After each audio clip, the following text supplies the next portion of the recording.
Hey, Mama. So today's interview is such an exciting one because I got to sit down and chat with one of my favorite business owners, Camie Wilke. Camie is such an inspiration and she has so much wisdom and insight into building a successful online coaching business. Now, even though I am not a huge fan of Instagram, I do love the insights that Camie gives into how she's really been able to leverage Instagram to build her online coaching business. So I'm excited for you guys to learn from her today. All right, let's dive into today's episode. Hey, Mama. Are you tired of feeling stressed and overwhelmed trying to grow your online business with your babies at home?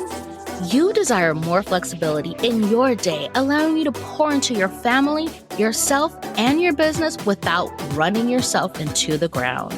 Mama, you can build your dream business and do it in a way that fits your current season of life. And I'm going to show you exactly how. Welcome to the Mama Turned Mompreneur podcast. I'm your host, Andria Singletary, daughter of the king, wife, mama of two, and life and business coach for mompreneurs. On this podcast, you will learn business strategies made for mamas just like you, who desire to be successful CEOs and fully present mamas without stress or overwhelm. So whether you're an entrepreneur who transitioned to a mompreneur or a mama turned mompreneur, I am here to support you. So grab your coffee, notebook, and pen, put in those earbuds, and let's dig in. All right, today on the Mama Turned Mompreneur podcast, I'm sitting down to chat with a very special guest. I'm interviewing Camie Wilke, and I am so excited to talk with her. We have been following each other on Instagram for some time, and she's like one of my favorite people to follow. She is so inspiring. So Camie, welcome to the show. Please tell us about yourself, who you are, what you do, and all about your family. Hey, Andria. Thanks for having me. And what a great intro. I feel so loved. Those were some words of affirmation. Thank you. So hello, my name is Camie Wilke. I am a high ticket sales coach, and my mission in my business is to help entry-level coaches really get their business off the ground, learn how to get more clients so they can start to close those 5K to 10K months in their business. And to do that, we really focus on high ticket sales strategy. We use Instagram and even I'm going to be infusing even a little bit more neuroscience and negotiation tactics into my formula here pretty soon. But all in a nutshell, my goal is to help coaches get their business off the ground. And so from a business perspective, that's who I am. That's my mission here in the online space. I am also a wife. I am a very soon to be mom. I am about to give birth to my first baby in a little less than 10 weeks. She is such a blessing, a miracle baby. We've been trying for 4 years, and the Lord has been so faithful in his promise. And so I'm so excited to get to experience one of the things, which is why I really started the business in the first place, which was to get to experience a season of being a stay-at-home mom. And so I'm grateful to get to walk into that season soon. Yes, and I am so, so excited for you. Your journey has been such an inspiration to myself, and I know so many others. And we are definitely going to be talking about Little Miss Ma'am in a bit. But to get this conversation started, talk to us about high ticket sales. I would love to know for you, like, what do you consider to be high ticket sales? Absolutely. So what I consider to be high ticket for me, per Camie's definition, is an offer or a coaching program that is priced at $2,000 or more. Now, you may find other people with different definitions in the online space, and that's cool. In my world, it's $2,000 or more. And I really love a high ticket sales space for a coach to begin at for a few reasons. I won't go into all of them. It's quite a long list. However, the first one is that a lot of times when we're starting a coaching business, we don't have the volume of audience that someday we will have. We may have a couple hundred followers, and of those couple hundred followers, maybe only 15 of them are actually ideal clients. Like, we're not starting out with this abundance of people in our audience. And so if we're wanting to get to that place of starting to bring in those 5K months, and I really focus in on that 5K mark, because that seems to be the place where it gets people out of a panic mode, where they're like, okay, my business is making some money. Yes, I want it to grow, but it gets them out of that fight or flight state of mind. And if I can help somebody bring in 5K in their business, at least 5K, it'll help them transition out of scarcity, which allows them to focus in on growth and abundance, because it's pretty hard to like scale a business if we're hyper focusing on scarcity. So with that being said, if we're selling an offer for, let's say, $2,500, I only have to sign 2 clients in order to close 5K. Where if I'm selling like a $200 offer, I got to sign a lot more clients in order to hit 5K. And then next month, I got to turn around and do it again. So that is one of the reasons why I like the high ticket sales space for new entry level coaches who are really looking to get to those first 5K months and just start getting cash flow into their business. I love that. Kind of like continuing with that conversation, what really goes into, pricing an offer as high ticket? And we can even talk about, because I know you're big on like neuroscience and everything, because I know it is a mindset thing when it comes to pricing your offers higher. So talk to us a little bit about that. Yeah. So I'll start with the kind of just some very basic numbers and strategies that I use with my clients, and then we can kind of go into the mindset piece of it. So when a coach is coming to me and we're creating what I call their irresistible high ticket offer, our goal is to create an offer that when they showcase it to a client, the client is just like blown away by it in the best way. And that the value of the offer is at least, and this comes from one of the leaders in the coaching space, Russell Brunson, the value of what we're offering is 10 times higher than the actual price tag. That's one way that we can make sure we're staying in integrity and not like putting lipstick on a pig, if you will, of like trying to dress something up that really isn't that great. So we want, first off, the value to be at least 10 times higher than the price tag. That's one thing that we look at. Another thing that we look at is how many hours am I committing when I sign this client? Like how many hours am I on Zoom? How many hours am I in Voxer? Because a lot of my clients are moms, then we have to be really cautious and aware of our time. Time is one of those things that we never get back. And so sometimes what will happen is a coach will be like, well, I'm selling my offer for $1,000 and it's a 3-month program. But when we break down how many hours they're actually focusing in with that client, like they end up finding out that they're charging like $30 an hour. And essentially what happens sometimes is coaches will unknowingly recreate a 9-to-5 job for themselves in their business when really one of the things that they wanted was time freedom. And so we really have to shift that mindset. And so what we do is we understand how many hours you committing to your client. We make sure that that's optimized so that we're not spending more hours than we have to, but we're also not underserving or undersupporting. And then my clients never charge less than $100 an hour, which out in the work field and the corporate space, if you're making $100 an hour, you have a pretty darn good job. And somebody was like, well, why would anybody pay me $100 an hour? Well, friend, realize that like the time that you're on a coaching call is not the only time that you're working in your business. Like you need to be paid for when you're creating content. You need to be paid for when you are responding to DMs. Like you have to cover. Otherwise, you're only getting paid for actual coaching, which yes, is part of it. And we want to have those services, but we really want to avoid getting in a situation where like we're working 80 hours a week. And then when we reverse engineer how much we're making per hour, it's like $12. Like we have to avoid that. And then the last number that I really use with my clients to make sure that they're making a really good profit is making sure that when they sell a coaching package, they're making a minimum of an 85% net profit. That means like if you're going to give a client gift, if you are utilizing a guest expert to come in and increase the value of your program, you should be able to walk away from that package in your pocket at least 85% of whatever the price tag was on that offer. Now, things get a little different when you start getting into like group coaching and courses and like more complex offers. But if we're talking about high ticket one-on-one coaching, which is like one of the lowest overhead costs coaching, because like literally what do you need other than Zoom? Like I don't know what else a person would need. You should be pocketing, which again helps you to get to that 5K cash month faster and gets you out of that fight or flight standpoint so you can start focusing on scaling.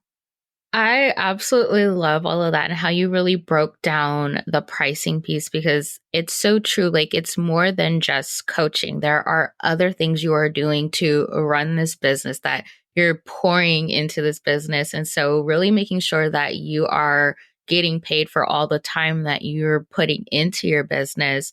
But even too, like something I, kind of remind my clients of too is like, the different software and programs you are using. So even if you're paying for Zoom, different things like that, you have to take that into consideration with your pricing and everything because it's going to have to be paid either way. So you want to make sure you are making that profit. And so kind of just sticking with pricing a little bit. So like one aspect of selling a offer that is high ticket is having that irresistible offer like you just shared about.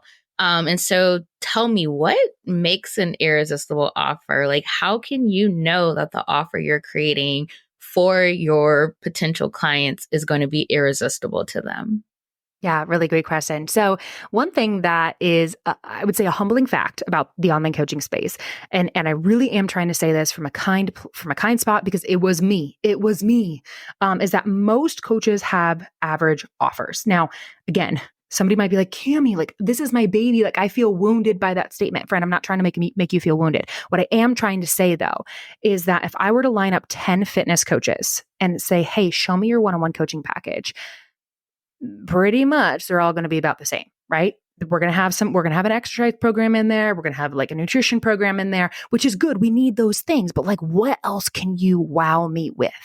What else can you wow me with that Sally Sue down the street isn't also offering to me? Because we kind of get into these bidding wars, if you will, where like somebody will be shopping around for a coach, and if everybody's basically offering the same thing, then what is stopping me from just going towards the least expensive package? Like nothing, right? And it's kind of like that Walmart phenomenon where if we guarantee like the lowest prices, okay, yes, you might sign more clients, but your profit margins are also going to be like itty bitty, which is like a recipe for burnout. So one of the things that creates an irresistible offer is a guarantee. Now that usually sends people running for the hills. And I hear you because it made me panic when I heard about a guarantee as well. However, I started realizing that there was a very ethical and like integrity way to offer a guarantee to a client that doesn't put me at financial risk, but also protects the investment that the client's making. Because we have to think about it for a second. If I'm asking somebody to sign a contract and guarantee that they're going to pay me, assuming that they do everything I ask them, shouldn't I be able to guarantee them something? Okay. I'm not saying guarantee them the moon and the stars in the world, but they should be able to walk away with some sort of result. And so that is something that we could probably go down like a rabbit hole with that conversation, but there's something that should be able to be reciprocated. And for a lot of coaches, maybe that guarantee is like, hey, I guarantee that if you follow every step of my program, like you actually show up. Because so many times when people don't get results, it's not because the program isn't great, but somebody put in like 65% effort into it. And so they didn't get the results they were wanting. So if we can say, hey, if you put in 100% effort and you hit these, milestones, I guarantee you'll get XYZ in XYZ amount of time. And if you don't, then blank, blank, blank will happen. Maybe that is, I'll give you an extra month of mentorship, or I'll work with you until you do. Like it doesn't have to be a refund guarantee, but what it does is it puts us in a position of standing out in the niche, or because like not a lot of people offer guarantees, and it protects the integrity of us and also protects the investment of the client. So that's one way that we can create an irresistible offer. Another way that you can create an irresistible offer is what I call like examining the holes in the bucket. And what that means is when we are trying to take a client from point A to point B, I think of it as like trying to we fill this bucket full of water and we take it from one place to another. However, if there are holes in that bucket, obviously the water's going to fall out and the water's not actually going to make it to the destination. And so what we do is we take a really good look at our framework and we ask ourselves, where are the potential roadblocks? Where is it possible for a client to fall off track? Where is like, I'm going to play devil's advocate. Like, where could my person possibly not get the results that they want? And when we identify those holes in the bucket, our next question is to ask yourself, am I the right person to fill that hole in the bucket? Is this within my area of expertise? Or if it's not, that's okay. That you can absolutely still sign the client, but can you bring in a guest expert to speak on that one topic? Can you bring in another resource, something that will plug that hole in the bucket and essentially ensure that as long as the client follows the steps, that they're going to get the result? That's the way that we can create an irresistible offer. I love that. And it's really just taking that time to really think through your offer, but also kind of putting yourself in the client's shoes. Like, what roadblocks can come up? What can interfere with them actually, achieving the goals and hitting those results and everything? And I kind of want to go back to the guarantee, because like you said, that does make people run for the hills and everything. Right. And so for you, when it comes to a new client working with you, do you have like an application process, or like what is your way of ensuring that they are actually a good fit for your coaching offer? Yeah, great question. So we have like what I have in place like right now is essentially somebody fills out an application and we get on a phone call. And on that phone call, not only are we going through the application, but it's an interview. It's an interview call where I'm asking them questions about themselves. I'm asking them questions about their business. And then here's another thing. We're kind of dipping into strategies here a little bit, high ticket strategies, but it actually adds to the conversation is I will then pull up a visual presentation of my program. I was once told back in the day by a mentor, tell people the least amount of information that they need to know in order to say yes. And while I understand the thought process of where they were coming from, I think that leaves people vulnerable to investing in a program that maybe they weren't fully informed about, and which can lead to disappointment. And so I take a different approach where I actually put all the details together in a visual presentation and I show them everything. Here's everything that you're getting. Here's our curriculum. So that there's no surprises about what it is that they're investing in. And in the midst of our interview, in the midst of the application and the conversation, it really reveals itself. Is my program rather a good fit for this person? Not is the person a good fit for the program, but I kind of just like to flip it around a little bit. Is my program the right fit puzzle piece for what it is that they're looking for? I love sales calls. And I recognize that, as a soon-to-be mom, we can have limited time. So it's something to navigate, especially if somebody is a mompreneur. With that, I think that there are other ways to close high ticket sales. Absolutely. People have successfully done it through DMs, through other types of ways. And I believe the most thorough way, not the only way, but the most thorough way is to be able to actually have a conversation with somebody, see their body language, show them everything about the program, interview them for yourself and decide, is this person going to be set up to succeed in my program or not? That's good.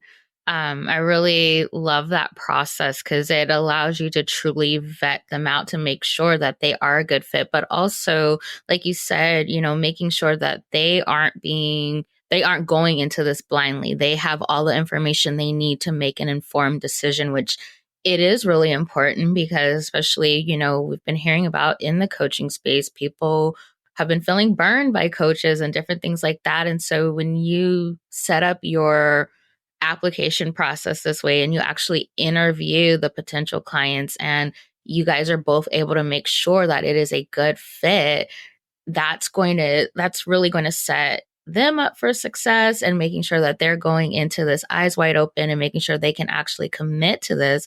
Because like you also said, it's like they have to do the work. Like it's not just them paying you and you magically make them hit, 5 to 10K months. It's like, no, there's certain things that they have to do and commit to. So thank you for breaking down that process for us. Okay, we know what it takes to create a irresistible offer, but now we have to actually find the clients, get more clients and everything. And so I know you have kind of like a process or framework for this, like for getting more clients and launching a successful online coaching business. So what are your 4 steps for this? Yeah, so I'll I'll give you the zoomed out version. And then if you want to go deeper into the marketing aspect, we absolutely can. So when somebody comes into a coaching world and they start a business, they start specifically coaching business, I really see it as 4 major steps that they need to take. The first one is they need to be solving a really big, a really painful, and a really in-demand problem if they're going to be selling high ticket. Business is all about solving problems. And if I'm going to charge somebody $2,000, $4,000, $5,000, $10,000, then the problem that I'm solving for them has to be more painful than the pain that they feel when they pay me $10,000. It has to be that way in order to justify the price tag. So we really narrowed down the problem that we're solving first and making sure, like I said, that it's a big problem, it's an in-demand problem, and it's a painful problem. Mostly because people will buy from a pain point most of the time, not everybody, but our brain has a 9 times negativity bias. There's a little bit of neuroscience there. Our brain has a 9 times negativity bias, meaning that people will more likely buy to avoid pain rather than to reach a goal. So that's number 1. Number 2, as we touch on, is the creation of the irresistible offer, and that's the solution to the problem. You're approaching somebody who has a problem, and you're approaching them with a solution, and your solution is your program. The third thing then is generating the leads. Now, I'm not saying generating clients quite yet. I'm saying generating leads. We have to have an audience of people, a pool of people that are experiencing the problem that we can kind of shout out from the rooftop saying, hey, I hear you, I see you, I was there, and I have a solution for you. We need to essentially generate a crowd, if you will, of people who are experiencing the problem. And that's the marketing piece that we can go into a little bit more if you would like to. And then lastly, once we have that crowd, once we know where our person is hanging out at, we then need to have a conversion strategy. In other words, a fancy way of saying a sales strategy. How can I get this person to go from a lead into a paying client? And so it's not just the marketing tactic of getting the person into your world. It is that's a huge piece of the puzzle, but then it's also like, what is the psychology behind selling them a 4-figure price tag program? What goes into that? Because there's a lot that goes into it. There's, like I said, psychology, there's negotiation, and it really is, I view it as an art. Like, how can I become really, really good at this art of selling something that is 4 or 5 figures? This is really good. Kind of walk us through kind of like a condensed version of this process in action. So whether you want to use yourself or one of your clients, what does that look like? Yeah. For the entire 4-step process or specifically marketing? The marketing part. I feel like that's usually where people have the biggest hiccup. Yeah. Cool. So I'll create kind of like a hypothetical situation. Let's say that Sally was a fitness coach, and actually, I'll use myself because I was back in the day, I started as a fitness coach and I was doing macros and weightlifting for women who wanted to tone up and lose body fat. And so one of the first things I did, even though I didn't necessarily know it at the time, I didn't have a label for it, but essentially now I can look back and I can see exactly what I did. I essentially did an Instagram audit. So statistically, somebody will decide within 7 seconds whether or not they're going to hit follow on your page. From the moment they land on your page, within 7 seconds, they're going to decide. And there's a lot of information that comes into their brain in those 7 seconds. One of which is your Instagram handle, your profile photo, your bio, and the top, your highlights, but then also the most recent post that you have. And so what we do is we go in and we make sure that every single part of our profile is aligned to attract that one ideal client and make them want to click the follow button. That's one thing that we do. Another thing that we look at is content. And on Instagram, I usually split up content that goes on our feed versus content that goes on our Instagram story, because it's really, in my brain, it's two different fields of posting, right? So there's that I teach 11 different types of content that I teach students. And I walk them through to kind of give you a couple examples. Some of them might be education. It might be testimonials or client wins. It might be a polarizing. It might be a storytelling. Those are just a few to name. And you can post those types of content on both your story and your grid, but they should be showcased in different ways. So what does it look like to create really eye-catching content? Because again, if we're going to charge somebody $2,000, our content cannot look sloppy. It just can't. It doesn't have to look perfect, but it cannot look like we don't know what we're doing. It has to look polished. It has to look put together. We have to show up looking like we are. I kind of think of it this way. Like if I'm going to go to a 5-star steakhouse restaurant and the waiter shows up in a sweatpants, that's a problem. That's a problem. It has nothing to do with that person's value or worth as a human. It has everything to do with when I see a $58 filet mignon and I look over and I see a sweatpants on the waiter, it feels off. It feels like a lack of integrity. And so we have to create content that is above the average flow. Lastly, my clients learn a DM strategy, which is not sliding into people's DMs saying, "Hey, I know you've never heard me talk to me before, but we want to buy this thing." Which, by the way, like let's give credit where credit's due. The reason why people did cold pitching like that years ago is because at one point it probably worked. I mean, it probably worked back in like 2018 or 2017. I mean, like nobody was getting DMs, and so you kind of felt like a little bit of a celebrity. A, if you had a DM to open, and B, if they wanted you to buy this thing or be a affiliate for this company, right? But it's not that way anymore, and so we have to remember that like it's called social media. And sometimes people get wigged out by people being social on social media, which is just like funny because it's like, what else are we here to do on this platform other than make a connection? And that's really what the DM strategy boils down to, is making a connection rather than forcing a sale. If I can just get this person to be aware that I am alive, I exist, and I have a solution, then let me just make them aware of that. And then I'll give them opportunities to tell me that they want my offer in my stories. When I do a mini training and I post a poll, or in my content, when I talk about a solution to their problem, I don't have to, I mean, yes, sales conversations can unfold in the DMs and it's amazing when they happen, but like, what if we just put on hyperdrive, making people aware that we even exist? And, I partner with a third-party company that helps with this process. They're called Social Growth Co., and they actually help with the Instagram systems to really like pour fuel on the fire when it comes to bringing leads into somebody's business. But other than that, having a free resource, there's lots of strategies, but that's kind of like a little peek into the marketing tactics that we use. Yeah, I thank you so much for sharing that and just breaking it down and giving us that example. It really makes it clear and just like what that process looks like in action. So now we are going to shift gears a little bit. So as you shared, you are expecting a sweet baby girl who she will most likely be here by the time this episode airs. And so I would love to hear your process for navigating running a business while pregnant, but also how have you been preparing your business for the arrival of little Miss Ma'am, as you so sweetly call her? Yay! Oh, I like smiling ear to ear. They can't see me, but they could probably hear them smiling anytime I get to talk about this little baby girl. So I'm super grateful for her. She's due in the middle of April. I was very sick. From 6 weeks pregnant to about 22 weeks pregnant. I was doing a lot of the nausea, a lot of the throwing up. I had, however, to kind of give context, we've been praying and working really hard for this baby for about 4 years. And no, there's honestly really nothing that I dislike more than the feeling of nausea. It really is.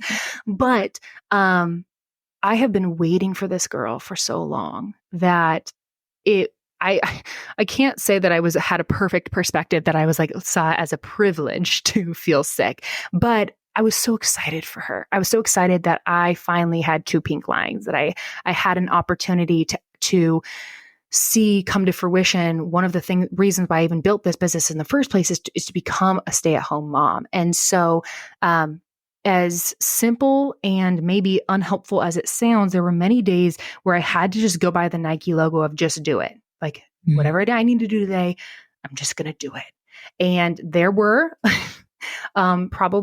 there was a time where, I had to like quickly run off a Zoom call, but like, it's okay. It's okay if it was messy. And people understood because again, like my audience are moms as well. So they were very graceful, and gracious to me. And when it comes to preparing for my maternity leave, I have 4 amazing coaches that are going to step in and mentor my students for 4 weeks.